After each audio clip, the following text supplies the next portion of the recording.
Hey yo, speak my rants and gems. Speak my rants and gems. Y'all can do it, we discover. Peace to all the kings and the queens where the mother lie. Speak my rants and gems. Speak my rants and gems. Y'all can do it, we discover. Peace to all the kings and the queens where the mother lie. Hi guys, welcome back to another episode of Rants and Gems. My name is Matt Garland, NMLS number 58700, but better known as International MG. And my name is Quiana Watson, license number 317576, and I am also known as International Broker Extraordinaire. Yes. And we're back with another dynamic episode of the Rants and Gems show. Yes. Hey you guys, we are coming to you live from London, and we were wondering why aren't they a part of our community? Look, if you're not part of the Rants and Gems gem dropping community, you're doing yourself a tremendous disservice. We got live events, behind the scenes, live Q&As with our guests. You need to be a part of the community. You got to be a part of this community so you can ask questions to all of our guests, so you can interact with us, vibe with us, get exclusive behind the scenes footage. I mean, we're going to have everything you need in our community. So y'all stop asking questions on Instagram and join our community so you can get the real answers. Exactly. So link is in the bio. Join the Rants and Gems certified gem dropper community today. Get behind the scenes action, live Q&As, free access to all of our live pop-ups, and the Rants and Gems live experience tour. So don't wait, don't hesitate. Link in the bio. Join today. See you soon, gem droppers. Peace. So today we have Anthony. Of course, I know this name, right? But we have Anthony here, and he is doing some great things here in London. He is developing communities, developing projects, and he works a lot with student housing. And they call him Mr. Big Deals. They damn sure did. As soon as they came in, they said, Mr. Big Deals is here. Like Mr. Big Deals only. Like they was about to throw the rose petal at his feet and everything. Everything. I said, we got the king of London over here. That's what I feel like. So, you know, it's an honor to have you here. Thank you so much for giving us some of your time today. And we just want to hear a little bit more about, you know, when did you fall in love with real estate? Well, back when I was a property manager, I started to realize that the ones that were actually making the money were the owners of the property, the landlords, the owners of it, the developers. And then so we started to do this thing called rent to rent. I think you call it house hacking or something in the US. Yeah. So we started as a company leasing these properties and then making larger cash flows. So instead of making just a management fee every month, we were making, you know, a larger amount. So if we leased it from the landlord for £1,000 a month, we'd then go and rent it to the occupiers, say students, for £2,000 a month. So we'd make £1,000.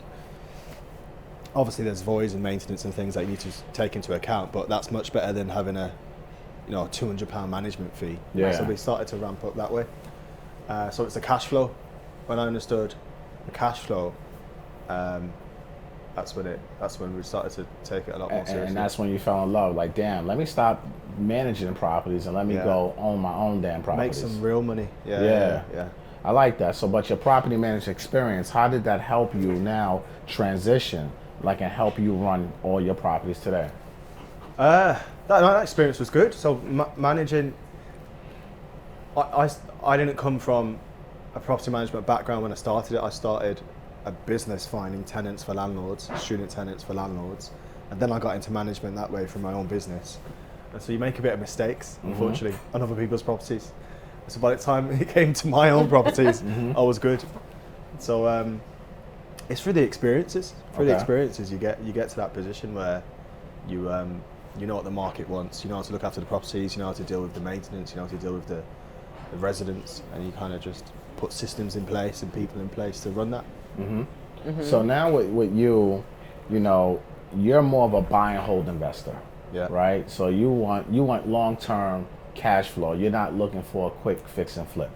Right. So your first deal was just a regular home, right, that you purchased, and then you scaled that up to one of your first big deals was a 48 unit project. Correct. Let's talk about that. How did you go from regular home to 48 units? During that period I was still a property manager, letting agent, and just started getting into investing into property, and I knew from my experience as a property manager, I needed to own. Number one, because Right. I get to benefit from any capital appreciation. The value's going up, that's mine, opposed to if I'm leasing it, it's the main owner that gets that benefit. Yeah. And so I knew I had to do that, and I also knew that I wanted to manage properties in one location. So as a property manager, we also managed apartment buildings, and it was a lot easier to manage that apartment building opposed to managing, 50 apartments in one building is a lot easier than managing 50 different houses, Yeah. in 50 different locations. You got 50 boilers, Yeah. 50 roofs, Yeah. the list goes on. Whereas an apartment building, you got one roof, Yeah. one door, Yeah. and you got 50 apartments within, one main entrance door, the main entrance, and you got these 50 apartments within it. So I knew I had to basically own something big and own it long term. And so then I got to the point where I realized, shit, I'm gonna have to build this. That's the cheapest way for me to acquire this, is through building it.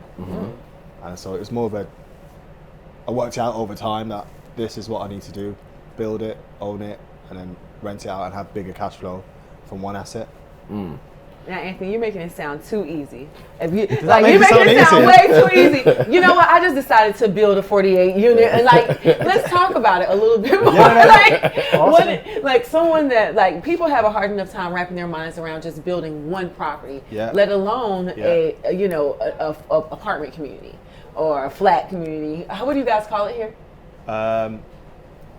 Apartment building. Apartment building. Okay, so yeah. let's just talk about. Can you give us 3 easy steps that it took to really start easy that? steps. 3 steps. Just 3 of the first steps. 3 steps. Look, so if you want to build something from scratch, the first thing you need is a site. You need a location. You need a potential development opportunity. So the first thing you need to do is work out what you want to build. Once you work out what you want to build, then that will determine what location you want to be in. So if you want to build a residential apartment building, then you want somewhere where there's a demand for residential apartments. So if you're building in a central location, say the centre of London, and you know there's a good demand for renting apartments, then you should be okay. So once you're in that area, once you've identified that area, look for a potential development site. It could be an old industrial building, it could be a car park, whatever it is. Find that piece of land or that potential opportunity, and then work out with an architect how many units you're likely to be able to build there.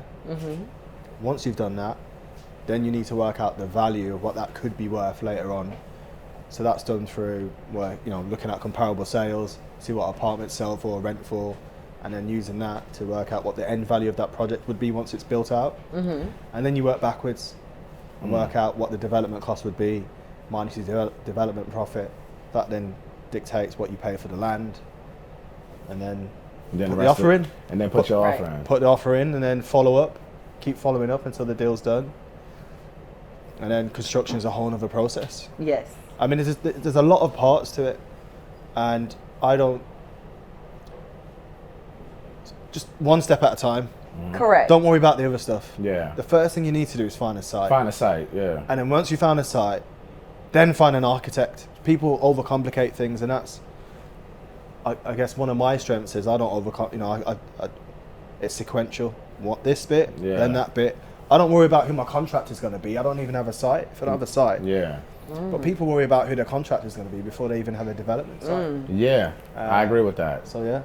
So when you find your site, you find your architect, right? And I find that sometimes it's difficult. People don't know how to find an architect, right? So how do you, especially here in the UK, someone's watching this episode, how do you go about finding the right architect? Because you need someone who's really they know their stuff, Right. right? Because a lot of people say they do it, but they really have no clue, especially when you're talking about scaling at that level.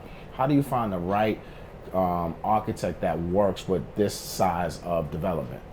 So one of the things if you're fresh and you don't have the network to get referrals, so if you can't call somebody you know and ask them for a referral, one of the great ways to do it is look for sites that have already been approved for the kind of development you want in the area that you need it. So if you're looking in central London, say, you can look on, it's online, all the information, you must have it the same in the US, all information for sites that have been approved, and the planning applications are online in some form. And so look online and see what applications have been approved, and then see who the architect was on that site, and then contact those architects. Pretty straightforward. Easy. Yeah. Easy peasy. It's like it's sitting in your face. You Don't just overcomplicate it. right, Yeah, right. exactly. Just look online. See what permits are approved. See who did Or it. like you can go to building sites. And I know in America they'll have like in front of the building site they'll have like the like the rendering, and they'll have like the architect names and Yeah. everything like that. That's another way you can go. Oh, about there you go. It's on finding the front of the site. Yeah, finding the architect. Now, how do you get funding? Because I know you ain't using all your money to build these properties. So how do you go about getting funding? Are you getting private money from private investors? Are you using like construction loans? Like how are you getting these projects built? It's pretty much like you said. So it's a mixture of investment funds and a mixture of development finance. So if I've got a project if I've got a £10 million project and I require £1 million in investment funds, then those funds can be raised from an investor, say, who puts up £1 million, and if it's £6 million for the construction, then you can raise the money from the development finance. Just depends on the deal and the criteria from the development lender, how much money they want you to have in the game, skin in the game, as it were. So it's a mixture: private investment, private investors, and development. But so look, I'm looking at alternative means. I'm open to a fund, so I'm currently thinking about setting up a fund so we don't have a requirement to keep going back to investors and raising individually. So that's something we're looking into currently. But How do you set up a fund? no idea. I'm looking into it. I love it. Looking into it. Fortunately, I know a few people that have funds, and so I'm just going to lean on them. Funnily enough, I had a meeting yesterday about it in London with a big private equity investor who has a large fund. So that's one of the things we discussed. But I'm just going to dig deep into it. Just dig deep and just go see. Using your relationships, basically. That's what it is. And Just that's what finding it's out about. research. I've read a couple of books on it. To be fair, just ask the right questions. I never try to overcomplicate things. When I find out about something, I ask around people that I think that will be in the know, and I read some information on it, articles, books. Let me ask you a question. So right now you're working on a really big project. I was just, of course, y'all know I love me some Instagram. I was scrolling your page and I said, wait a minute, let me stop. You're standing in front of a huge building. Can you tell us more about this current project you're working on, and just tell us more about your company? Yeah, so my company is a volume property. We're a development and investment company.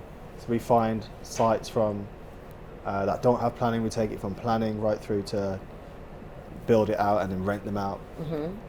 So that one that you saw on Instagram is 70 units, so it's student accommodation, 70 self-contained apartments, and it's in the central of Birmingham city centre. What else do you want to know? The rent will probably produce in the region of about £650,000 per year from that building. That's what we want to know. £650,000 per year. That's what we wanted to know. Yeah, gross. Yeah. Off of 17, off of 70. 70. Yeah. Oh, I'm about to say over $17. Like, look, I got a couple $70. dollars. Yeah. They dollars. Exactly. The pound is stronger, but like, can I invest in this shit too? Like, damn. It'd be nice. Yeah, that's what we want to know. 70 units, £650,000 per year. Yeah, it's about £9 million GDV, gross development value. So yeah. That's a That's big amazing. project. That's now, a huge project. You're a fan of student housing, right? Like, what made you go to student housing versus like doing regular cash tenants? Yeah, good question. So when I was studying at university, towards my end of my first year actually, I met a landlord who was renting their house out to students. So me and my friends went to go and view houses to see which houses we'd live in for the following year. So on the first year at university in the UK, you normally live on campus, and then your second year onwards, you'll usually look for accommodation elsewhere. So I met a landlord. I knew she wanted tenants, so I said to her, I can find you tenants for your other houses. She agreed, and so I was just trying to make some money. It was just a bit of a hustle, Yeah. I guess. So I was trying to make money by finding students for these landlords. I knew the students because they were at uni, and so that's how it started. So it was just chance that I was trying to make money. I've always been, someone that's tried to make a bit of money. And so then I took that and started managing properties. When I graduated from university, I did it full time. I had clients ready. I mean, I didn't really make any money whilst I was at university. I didn't really make much money at all. But when I graduated, I did it full time. I had the clients ready. And so then I started lettings and management. And then whilst doing that, that's when I realised, shit, the real people make it, the real money is coming from the owners. I need to own property. Can't keep leasing these properties or managing them. Yeah. Because what I ended up doing was started to make some decent money. Then you've got to start recruiting staff. Yes. Yeah. And then that takes the cash flow down. And then you got to get more properties to cover that. And then it's just like a cycle. So where's the actual big win? Big win comes from the ownership. So that's how we got to that point where I realised. So it's a kind of a progression. I've realised, all right, I need to do that next, and then I'd go and get information, ask around. I didn't know the difference between when I was starting out, I didn't know the difference between an architect and a planning consultant. Oh. I had no idea. We have no idea. Tell our people what the difference is. So if you speak to someone in development now, it sounds crazy. A planning consultant is someone that just has planning knowledge and planning expertise on planning law and planning policy. So they'll advise you on what's possible. An architect is someone who designs the building. So they're different roles. So I went to a planning consultant at first thinking they could design I had no idea. This is what I started with no contacts and no experience at all. I just knew there's a site there and I want to do something. So I just asked around. So you had to get the planning consultant and the architect. So I didn't even need that planning consultant in the end, because a planning consultant is really needed when the site's a bit more complex. Okay. So when it's not straightforward, that's when you get a planning consultant in to advise you and the architect on the approach. Got it. But you don't even need a planning consultant. It depends on the deal. When they get larger, you tend to need them because they're more a bit more contentious and a bit more complicated. Oh. So at this point, how many apartment buildings have you all built? We're on number 4. And how much in total volume? Volume. Yeah, Value. like as far as value, yeah. Total value. So we're on, at the moment we've got 20 million in construction under development. Wow. We finished one last year, which was £6.5 million development. And yeah. And all of these are buying. You're developing them, and now you're going to rent them. For now. I have a question. For now, so that's the intention. Okay. So how often, like right now, of course, the end goal is to have them pre-leased. So that's what your company does. You pre-lease a lot of these to the student housing, or do you wait until it's done? No, that's exactly right. So you've got to start pre-leasing or pre-letting them before the building's finished, because you're going to find yourself with a building. You've got to do it with no cash flow. And some people make that mistake. Some developers, even just like when you build a property to sell, you've got to start selling it before it's built. So yeah, we pre-let it, and we do really nice fancy CGI renders and let it that way. I saw some of your renderings. Oh, you've seen it? Yeah. Yes. Oh, yeah. That's what I had to ask. I'm figuring, I see the renderings, and you can sell off the renderings and just the location in itself. And people want to be the first. And of course, prices go up as, homes stay on the market. But how difficult is that if you're targeting student housing, right? Because they're students, right? They're going to university. So it's not a long term. So like, how do you really like hone in and like capture that student to really get into your apartment when it could take a year or 18 months to fully have it ready? Good question. So some of them are nervous. I mean, some of them are maybe that nervous that they don't book because they think the building may not be ready. So that's one part of it. Some of it's about building up a brand. So one thing that we're a stickler for is those CGIs that building needs to look just like those CGI images. And a lot of the industry in student accommodation, generally, they underperform or underdeliver on when they sell the images. This is what it will look like. They underperform, and it doesn't normally look like that, what the student bought into. So by the time they move in, they're disappointed. And catfishing them. It's a big catfish. Basically get catfished. Exactly it. So we're very intentional in that. We want it to be better than the CGI, and the CGI images are great. So You know, if you check on our website, yeah. on my Instagram, you can see they're really nice images, but we deliver on those images. So we make sure it's just like that. So that helps. That helps. So if they know that you're going to deliver on what you say, and you know, if you don't, they'll let everybody know. Yeah, they definitely will. Don't let everybody They know. definitely will. They always say that bad news travels fast. No, it's true. So people can have a good experience and may not even tell anyone. No Right. one. And especially not the internet on the reviews. Right. But bad experience, everyone's going to know about it. So it's a challenge, and you've got to be on your A game, haven't you? You've got to be on your A game. So with you owning these buildings, like what is your end goal? Like what is the big picture for you? Because now we're at these huge buildings, apartment buildings, you're saying you're holding them. You don't know if you're going to ever want to sell them. Like what are your thoughts? There is, the goal right now is to build up quite a large portfolio. So I actually think these buildings are small, so you're probably going to think I'm crazy. Like, so 70 flats in the student accommodation industry in the UK is small. You're on the smaller side. Yeah. So we've got, there's one that we've got under construction, which is the second phase of the 48 flat one. Okay. So once that's finished, it'll be 156 altogether. And then we've got a phase 3, and once that's finished, it'll be over 270 beds. So that's once it gets to 270, that's a proper size student accommodation block. So that's over a £30 million building at that stage.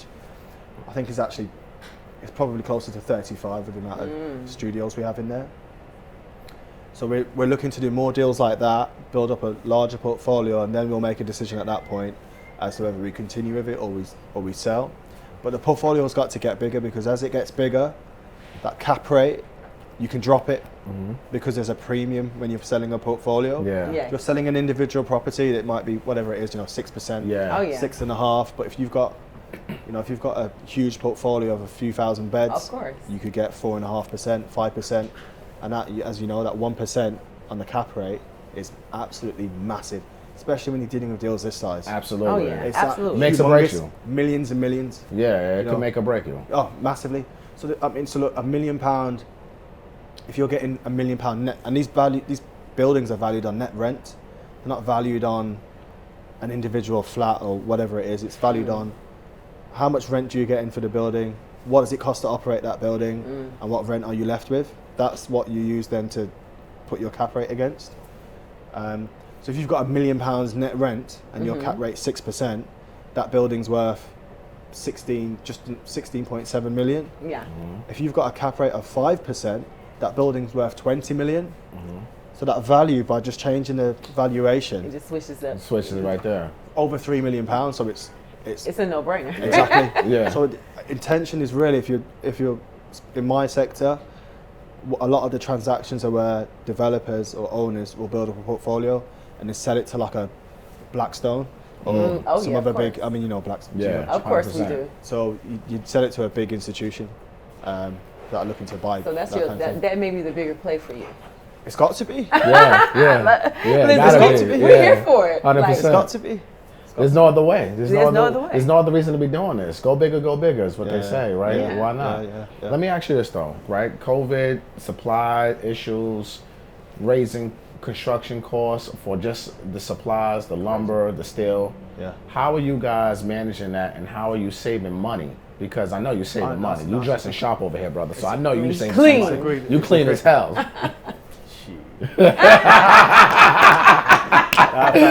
No, it's that's, do you know, I think about that a lot. Construction costs are just absolutely crazy, and so one of the ways is trying to have a good relationship with the contractor and making sure everything's clear and open.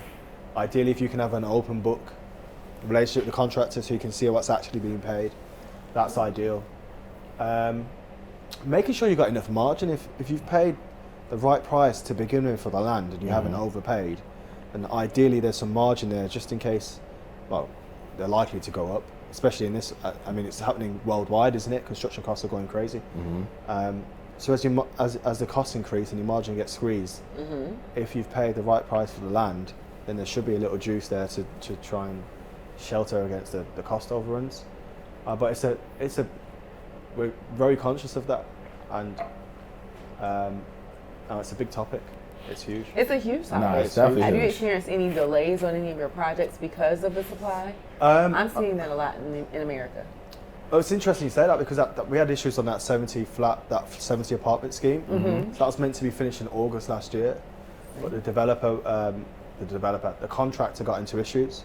So we used the main contractor. So we use main contractors normally in a design and build contract where we put the whole contract with them, and they're responsible for delivering the project with subcontractors. Yeah. They got into issues on other projects and finances, and there was a delay. So that project's now set to be finished in May. So we're close now. We're near the end, fortunately. But no, it happens. And they cited COVID, but you know, really good contractors can work their way around it. They can get really organised and they can work through the issues. And so I think if your operation wasn't that great to begin with, and we did great due diligence, the bank did great due diligence because they're not going to lend money without doing the proper DD. Absolutely. But it happens. So it's a concern. Yeah. And there's a lot of contractors. I'm not sure what it's like in the US, but in the UK, there's a lot of contractors and there's a lot going bust. Right. Yeah. There's a lot going bust. One minute they look good. Next minute you can't find them. And that happened artists. And it happened to like a client of an agent I know. They built like $2 million house. They gave him like $200,000, and then they just ran off, filed bankruptcy, and just disappeared. And so it's like is there like a book of business? Like we have like the Better Business Bureau. We have certain things. Like what will someone look for to really find a good contractor? Because that's like everybody's looking for that. Absolutely. You know, once you find out, let me. You know what? Let's cheers to that. Because that right there. Yeah. We both know that's everybody. That's what everybody wants to know. We never know. When we all find out, we'll let you all know. Because we know, look, contractors are C-O-N, tractors. So you got to be very careful. Yeah. It's a working relationship, isn't it? Finding people you can trust. But you can do a lot of due diligence. You can look at their financials. You can look at their books, their last 3 years' accounts, and the forecast. But if they're on issues on their other jobs, so I don't know what it's called in the UK. It's called liquidated damages. So if they're late, you get to charge them a penalty. Yes, we can do that. So you have that in your contract. So just like we have in our contract. Yeah. So if that contractor delivers it late, they're going to get hit a penalty every week or every day. That rate goes up. And so if they ran into issues on their other projects, how are we to know? They're not going to tell us. So unless we physically visit those projects and get on site, which is, you know, so how feasible is it? I don't know. Maybe I'm going to have to start doing that. Yeah. But if they're running into financial issues on 3 or 4 other jobs, and they're huge jobs, if they're 30, 40 million pound jobs or 20 million pound jobs, and their LADs are liquidated damages are 20, 30, 40, 50, 100 grand a week, that could wipe a contractor out because they don't work on huge margins. Yeah. They work on, they're meant to work on 5-ish%, but some of them will aim for 10. Yeah. So if they're working on between a 5 to 10% margin on a 20 million pound build, say, it's only 2 million quid. Yeah. So a lot can go wrong. Absolutely. So it's a difficult, it's a crazy business. Profit margins, yeah, exactly. I So like that you said that though. You just gave a gem and didn't even recognize it. You said maybe it would be feasible to visit their previous sites, like because you already did the current sites that they're under, sites, the ones that you were already. So you already vetted these people anyway. So to visit and see, okay, let me see what's happening with their projects because whatever's happening with their other projects can affect yours. Yeah. That's a gem. Yeah, 100%. Do you know, and it's probably regular visits as well, maybe needed. I agree. But how do you get in? Yeah. Regular visits to the other sites because they could be good to begin with, but yeah, if your build is 18-month build, they could get in issues 9 months down the line and they're a project, so then that impacts you near the end of your project. So it gets interesting, doesn't it? It's a crazy game. Yeah. We gotta love it. My biggest concern is the contractor. So I'm working on a quite a decent sized deal in the background. It's about 40 million GDV. Big another student scheme. So we don't just do student, but we started in student, and so they're the ones that are coming through first. We do residential apartments and other things, social housing. But I mean, even on that one, I met with the contractor on site, and they were like, "Oh, it's great that you're doing this project." And I was like, "Well, this comes down to you. Yeah. I can put everything in place, Yeah, But it's the contractor is a key part of this. Right. yeah. Because they're the ones that can really mess the whole thing They're up. gonna make or break it. I can Yeah. line up the financing, I can line up the team. But if the contractor doesn't deliver, It's nothing else you can It's do. nothing yeah, else you can do. what is you're in a situation. Look, man, I know we pressed for time. You got meetings today, Yeah, so I all good. know. I Look, know. we appreciate every minute that you gave us today. We can't let you leave without giving us one final rant and one more gem for our audience. Rant, I'd say, I think a lot of people, especially our people, don't think big enough. They, for some reason, they think it's not them. They think it's other people that are, it's good for them. Why not you? Why not you? Why is it not your time? Why are you not capable to do that? I want to, not thinking big enough, I'd say. Think bigger. Yeah, Yes. think much bigger and Yeah. act on it. And what's your gem? Gem, I'd say team. Surround yourself with a good team. It's just like a football team. If you start with a good team. You start and then you recruit your team, you recruit your players. Yeah. If someone's not good, what do you do? Cut them. Cut them. Gotta go. And get someone else in. Yeah, Right. Don't keep them on just because they were your starting team. absolutely. Ooh. So it's just that, and then keep improving on your team. So surround yourself with the right people, get the right team in, and be willing to have those difficult conversations and cut people that are not cutting it, and keep the ones that are great. Hire fast and fire faster. Yeah. I like Right. that. So Anthony, tell them how to find you. Look, you can check me out on Instagram. So it's Anthony Leville, on YouTube as well, and TikTok and all the socials. It's all my name, full name, Anthony Leville. Look, this was Love a dope episode. Oh, yeah. Thank you for Thank your you. time today. I know you're extremely busy. You got big deals happening, big deals meetings only. happening. So we appreciate you stopping by today on location at Stork Restaurant here in London. So thank you for your time, Quiana. This was another dope episode. It was an amazing I'm loving this episode. London real estate. Like, I'm loving the London real Yeah. estate. I mean, I always wanted to build my own apartment community. So just talking to you, it's so much motivation Absolutely. in itself, and so Absolutely. much information just to act upon it. So I just want to tell you guys, thank you so much. My name is Quiana Watson. License number 317576, broker extraordinaire, hashtag international Q. International Q. I like that one. Matt Garland here, NMLS number 58700, International MG. Hashtag that shit too. All right, we out of here. Thank you guys for Peace. tuning in to another episode of the Rants and Gems Show. Peace.